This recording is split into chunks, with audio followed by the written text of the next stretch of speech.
CNN host Jake Tapper hilariously roasted Republican Speaker Mike Johnson and Republican Senate Minority Leader Mitch McConnell after they clutched their pearls and published a joint letter asking Vice President Harris to tone down the rhetoric, even as their candidate refuses to. But before we unpack all that, if you end up liking this video and you want to support the channel, please be sure to hit the like, subscribe, and alert bells before you go. All right, friends, we got a couple of clips to look at in this video, and we're going to start with Jake Tapper, and this might be one of Jake Tapper's finest hours on CNN. A few hours ago, two top Republicans came to Trump's defense in a rare joint statement. House Speaker Mike Johnson and Senate Minority Leader Mitch McConnell called on Vice President Harris today to end what they call dangerous rhetoric against Donald Trump, saying in part, quote, "The vice president's words more closely resemble those of President Trump's second would-be assassin than her own earlier appeal to civility. Labeling a political opponent as a fascist risks inviting yet another would-be assassin to try robbing voters of their choice before Election Day." Okay, so the two Republican leaders expressing concern about Kamala Harris calling Donald Trump a fascist. Let's look at that letter before Jake Tapper really leans into his stoic, sardonic sense of humor to roast Johnson and McConnell. Let's actually look at the letter. Leader McConnell and Speaker Johnson released the following statement. Quote, "This summer, after the first attempted assassination of a presidential candidate in more than a century, President Biden insisted that we, quote, cannot allow this violence to be normalized. In September, after President Trump escaped yet another close call, Vice President Harris acknowledged that, quote, we must all do our part to ensure that this incident does not lead to more violence. These words have proven hollow. In the weeks since that second sobering reminder, the Democratic nominee for President of the United States has only fanned the flames beneath a boiling cauldron of political animus." Waxing poet there. Her most recent and reckless invocations of the darkest evil of the 20th century seem to dare to boil over. The vice president's words more closely resemble those of President Trump's second would-be assassin than her own earlier appeal to civility. The man who was caught waiting in ambush in Florida left others with a chilling call to arms. It's up to you now to finish the job. Labeling a political opponent as a fascist risks inviting yet another would-be assassin to try to rob voters of their choice before Election Day. Vice President Harris may want the American people to entrust her with the sacred duty of executive authority, but first she must abandon the base and irresponsible rhetoric that endangers both American lives and institutions. We have both been briefed on ongoing and persistent threats to former President Donald Trump by adversaries to the United States. We call on the Vice President to take these threats seriously, stop escalating the threat environment, and help ensure President Trump has the necessary resources to be protected from these threats. So again, that is the letter. No mention, of course, to, a pledge to tone down the rhetoric on their side, that this is something that both sides have to do. This is an attempt to try to get Vice President Harris from agreeing with many former Trump officials, including Mark Milley, Jim Mattis, and John Kelly, that Trump is a fascist. People who know Trump very well calling Trump a fascist. Instead, it's pure blame on the Democrat side, or against the Democrats, I should say. And so with that in mind, this is what Jake Tapper did in response. Let's show an example of Harris doing exactly what McConnell and Johnson are taking issue with. She's a Marxist, communist, fascist, socialist.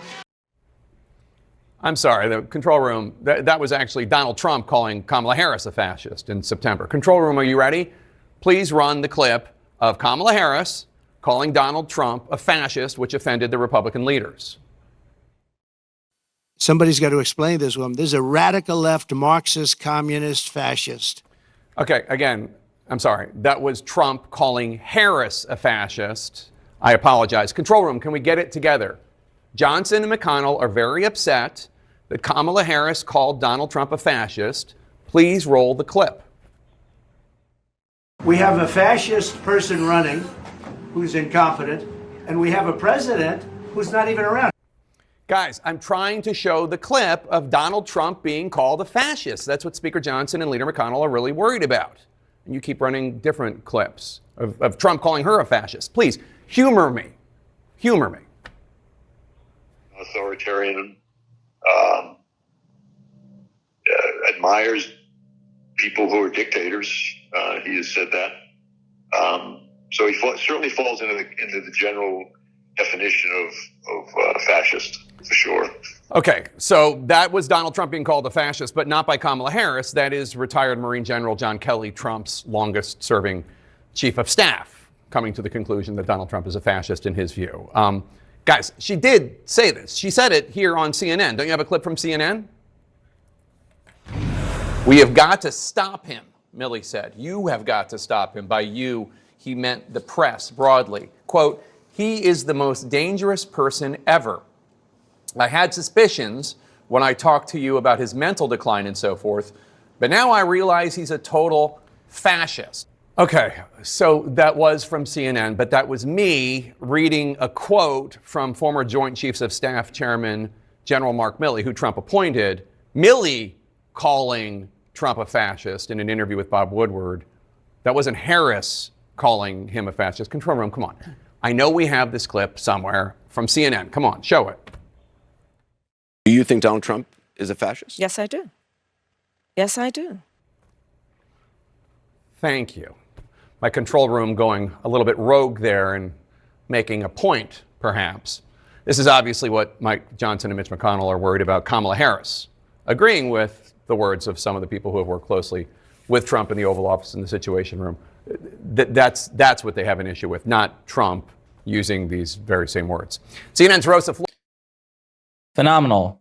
Well-delivered point by Jake Tapper, making the point that, again, to whatever extent you hold these two to the same standard, Donald Trump violates that standard more egregiously and more frequently. But Mike Johnson and Mitch McConnell do not care because they have no interest in holding Vice President Harris and Donald Trump to the same standard. They want to, again, this is simply a fact. MAGA Republicans want the right to say whatever they want, whenever they want, about whomever they want with impunity.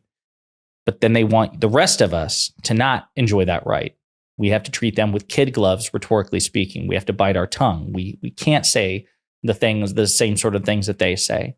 It's the double standard, which is really gross and should be called relentlessly out. If you have, if you want to enforce civility politics, that's fine. There's a good argument to be made for that.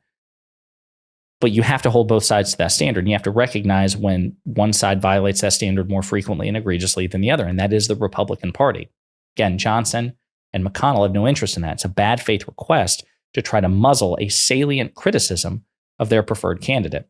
Last clip I want to show you is from a rally in Georgia yesterday. This is what Donald Trump had to say about Vice President Harris. But she's a fascist, okay? She's a fascist. How can Kamala... So yesterday, as recently as yesterday, Donald Trump is publicly referring to Vice President Harris as a fascist. And I expect we're probably not going to get a letter from Mike Johnson and Mitch McConnell asking Donald Trump and MAGA Republicans to tone down the rhetoric because, of course, it's selective outrage, thus proving Jake Tapper's point. Again, great, masterful, sarcastic delivery from Jake Tapper. He's on a roll here lately. In the meantime, let me know what you think in the comments.